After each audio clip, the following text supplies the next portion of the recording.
Extemporaneous is an adjective that describes something done or said without prior preparation, often in a spontaneous or improvised manner.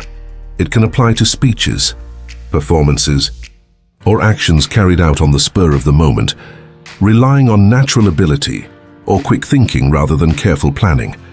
Origins of extemporaneous. The word extemporaneous comes from the Latin extemporaneous, which combines ex, out of, and tempus, time. This etymology reflects the idea of something being created or performed out of the moment.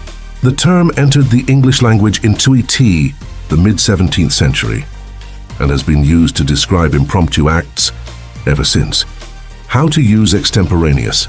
Extemporaneous often describes unplanned speeches or presentations, where the speaker delivers remarks spontaneously or with minimal preparation. It can also apply more broadly to actions or responses that are improvised rather than rehearsed. Example sentences.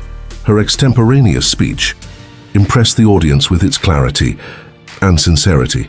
The actor's ability to deliver extemporaneous lines saved the scene after the script was forgotten. During the debate, he excelled at extemporaneous responses to challenging questions. Similar words, impromptu, done without preparation or rehearsal. Spontaneous, performed as a result of a sudden inner impulse without premeditation. Improvised, created, or performed on the spot without preparation. Nuances of extemporaneous. While extemporaneous often implies a lack of preparation, it doesn't necessarily suggest a lack of quality. In fact, extemporaneous actions can demonstrate skill, quick thinking, and adaptability. For example, an extemporaneous speaker may be admired for their ability to think on their feet and articulate thoughts clearly under pressure. In essence, extemporaneous embodies the idea of resourcefulness and adaptability in the moment. It highlights the art of performing or responding effectively without the luxury of preparation, showcasing creativity and presence of mind. Subscribe.